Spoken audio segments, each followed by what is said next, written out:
In this week's parasha, VAYIGASH, the Alter Rebbe delivers a maimer beginning with the words that Yosef collected all the money that was in Egypt because the years of famine didn't produce any food, and therefore people had to buy the food. And Yosef had the foresight to collect the food through the years of plenty, so now the people had to buy it, and thereby the money came to Yosef. Yosef deposited into the treasury of Paro. This particular passage has a very deep subtext which the Alter Rebbe alerts us to. And that is that the collection of the money is one particular level of understanding. But indeed, what we're talking about is something very profound that relates back to the beginning of creation. In the beginning of creation, Hashem creates a garden, Gan Eden. But he needs a gardener to tend the garden. And the gardener is Yosef HaTzadik. The future Yosef, his spiritual center, is able at the spiritual level to tend the Garden of Eden, Gan Eden. And he does an excellent job. He plans the layout of the garden. He plans the color coordination, the relative sizes of the plants, etc. When you plant, you expect that the seeding produces growth in the next appropriate season. And that did take place. But there were also seedings that Yosef HaTzadik put into the ground that didn't produce the seeds till much later down the track. Didn't produce the flowers, I should say, till much later down the track. And not only that, they may have even repeated to blossom, to grow, irrespective that there wasn't a seeding then.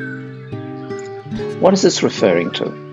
So we're told that the plantings at a spiritual level refer to love, the seeds of love. And these seeds of love were planted into the Jewish soul.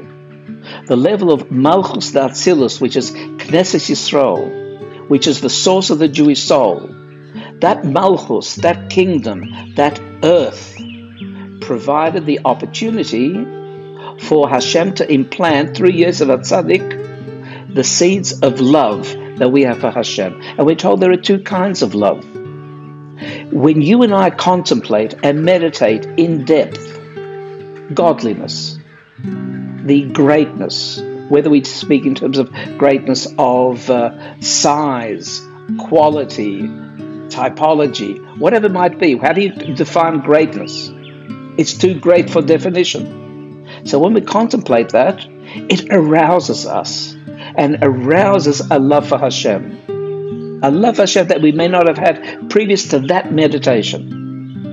But then there's a second kind of seeding, a second kind of love. And that is the love that Hashem planted within us, which would have future outcomes, not the result of direct meditative activity to create a new love, but an old love, or what we call a hidden love, or more correctly, a latent love, which sits deep within our spiritual self, and we can call upon that again through meditative activity. So we can call upon a new love, and we can call upon a latent, hidden love within.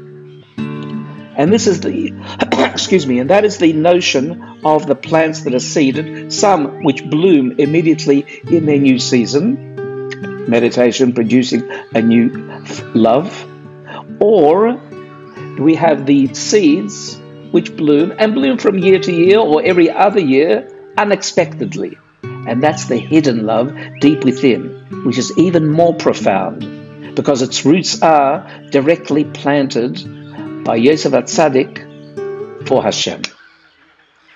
So let's meditate on this notion of these two kinds of love which you and I possess. Gently close your eyes and just become aware of still waters, a smooth lake on an early morning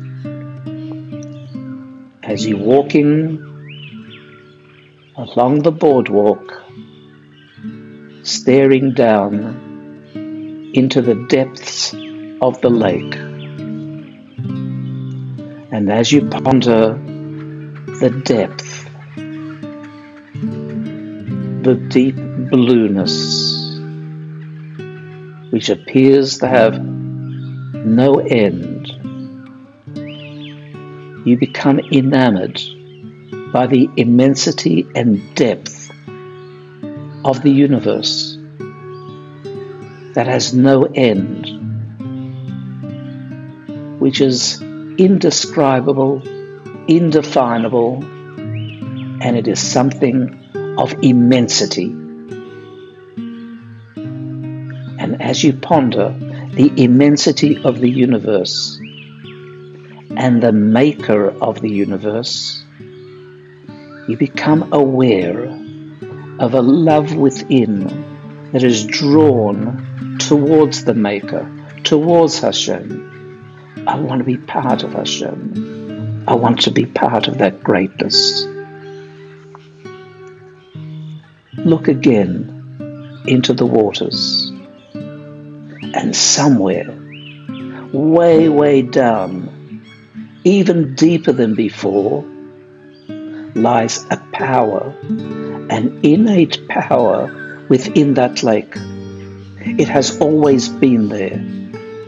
You can't describe it. And that innate power has always been within you, planted by Yosef HaTzadik, so that you can always call upon it. That you have to meditate deeply to the deep labyrinths of your soul, where it exists, in order to be able to pull it to the surface and have an ecstatic yearning for Hashem. These are the two plantings that Hashem's gardener planted within you and me. Be aware of each and call upon them as time permits. Gently open your eyes and allow yourself to contemplate the great love that lies within you at two different levels, both of which are accessible as you meditate and contemplate godliness.